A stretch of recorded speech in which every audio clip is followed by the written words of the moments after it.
pouquinho do mês aqui de renda variável. Só um minutinho aqui, ajustando aqui. Mas vamos lá, falando um pouquinho do mês de renda variável. A gente teve um pouco de realização ali no mês passado, né, em relação a essa melhora que a gente teve no início de ano.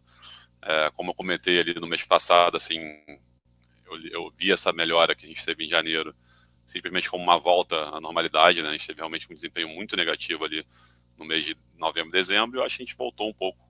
Eu acho que teve um certo exagero na precificação ali de final de ano, a gente voltou um pouco. Então, para mim, esse início de ano é uma acomodação ali de mercado a níveis mais palatáveis, em linha com o que o Bruno comentou ali, né? Então, assim, toda essa preocupação com os Estados Unidos, ela vem trazendo um pouco de fluxo para emergente, assim, quando a gente vê nesse ano, né? As bolsas emergentes de forma geral estão muito fortes, a China subindo ali 20%, a gente tem performances fortes também na América Latina, Latam, Chile, México, Colômbia, então não é uma coisa só de Brasil.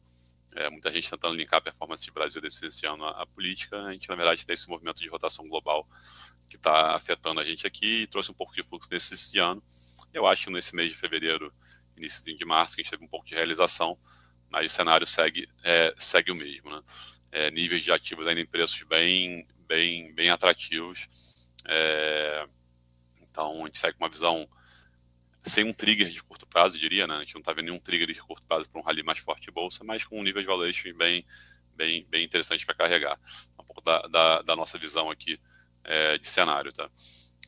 Em termos de posições, né? A gente fez algumas mudanças aqui no último mês.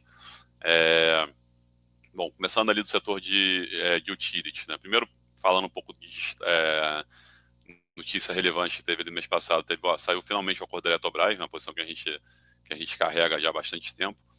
Nesse início de março, na verdade, saiu o acordo ali com o governo, então um acordo onde o governo vai ter 3 posições no Conselho das 10, então ele aumenta a participação, né? Hoje em dia ele tinha um conselheiro só, mas mantém o controle ali na mão dos minoritários, então a gente vê isso de forma muito positiva. E em contrapartida, a Eletrobras abrir mão, deixar o governo ter mais conselheiros, a Eletrobras abre mão de ter que investir em Angra 3. Então a gente achou um bom deal. Claro, tem outras especificidades com mais detalhes, que não vale entrar aqui, mas em linhas gerais foi esse o acordo.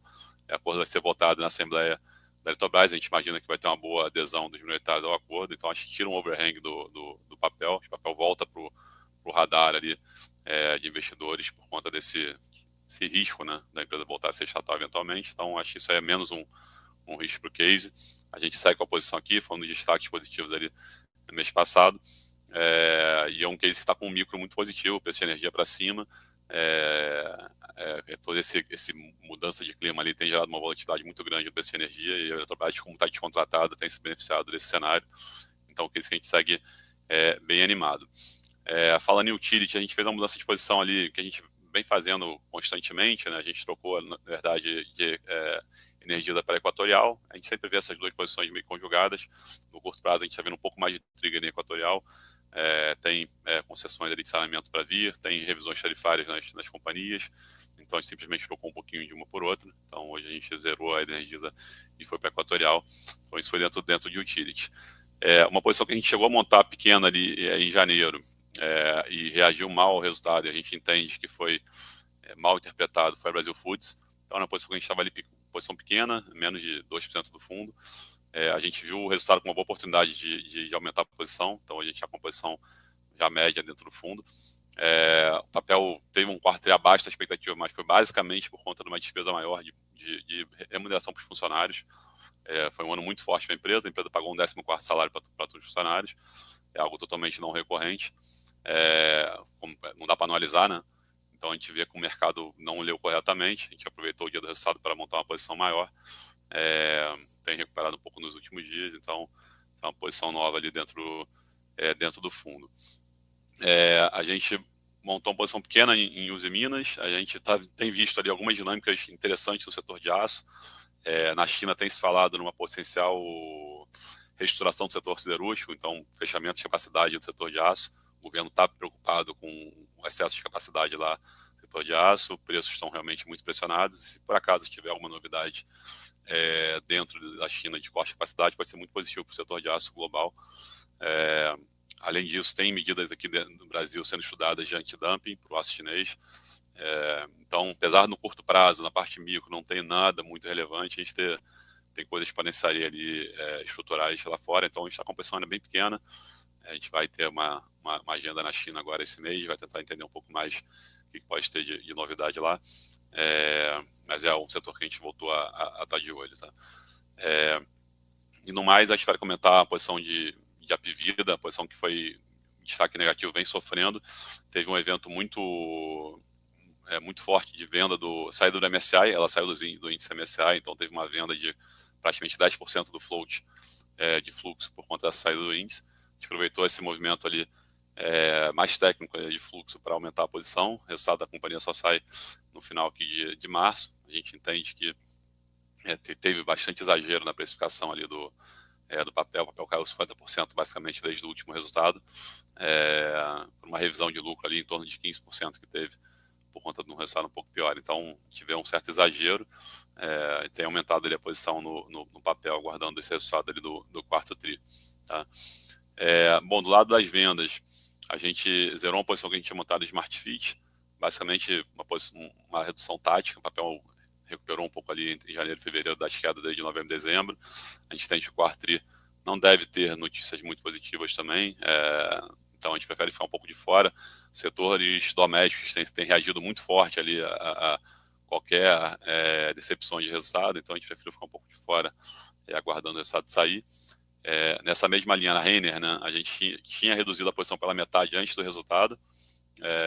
A gente tinha um pouco de receio também do resultado da companhia, acabou que nosso receio estava certo, infelizmente a gente ainda tinha metade da posição. O resultado foi mais negativo. De toda forma, a reação do mercado ao resultado, né, foi muito forte. O papel caiu quase 20% ali nos pregões seguintes.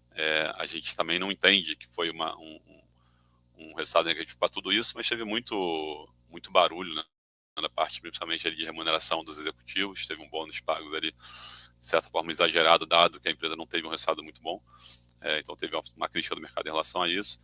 E na linha de despesas, de forma geral, foi o principal ponto negativo. Né? Então, o papel reagiu mal, a gente manteve a posição menor, estamos tentando entender ali o quanto que pode ter de mudança estrutural ali, ou foi uma coisa conjuntural num trio um pouco mais fraco, mas mostra que o mercado ainda está com os ânimos ali exaltados e qualquer miss tem tido destaque mais negativo. Né?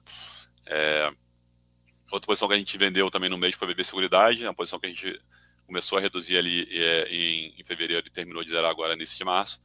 Basicamente colocamos no bolso, o papel foi muito bem nesse início de ano.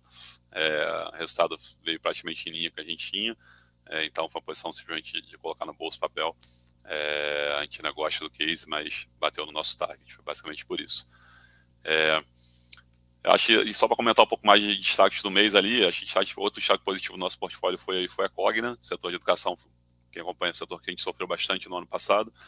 Esse ano é o principal destaque positivo, então o papel subindo ali já uns 50% no ano, mas claro, caiu muito no final do ano passado. O resultado ainda não saiu, o resultado da Cogna, inclusive, sai hoje. A gente entende que veio um resultado bom, a empresa tem gerado bastante caixa, a empresa vai gerar quase 20% de cash flow nesse ano. E eu acho que o mercado começou a ver isso finalmente. Eu acho uma posição que a gente talvez tenha antecipado um pouco ali na montagem no ano passado, mas agora está colhendo os frutos e os resultados da MVIR bons ali, tanto de quarto quanto de primeiro tri. Então a gente mantém a posição aqui no fundo, foi um destaque do mês passado. Da ponta negativa, vale citar ali mais dois nomes. Vivara, a resultado ainda não saiu, muito mais questões todas de governança, né? Teve duas saídas de executivos novamente ali nesse início de ano, outras diretorias ali que tiveram motivos específicos para a saída, mas dado todo o turnover de executivos, o mercado vem realmente penalizando o case, a posição que a gente não alterou, a gente segue posicionado. E outro papel que sofreu também ali no mês, que a gente aproveitou para aumentar um pouco a posição, foi a MRV. Teve um resultado um pouco sujo também, por despesas. Do principal ponto, né, que a gente vinha, a preocupação, a geração de caixa veio positivo, mas foi um resultado mais poluído, principalmente com a operação internacional, que a empresa vem tentando desinvestir, e por isso tem gerado um pouco de despesas não recorrentes. Mas a gente entende que isso é um on-off, aproveitar um pouco da performance negativa ali para aumentar. Achei isso, a gente teve bastante coisa ali no cenário micro, a gente fez algumas mudanças ali dentro do portfólio, mas o pano de fundo, assim, do portfólio como um todo, não mudou tanto da dinâmica do fundo aqui. Tá bom? Bom, obrigado aí, vou passar ali a parte de renda fixa.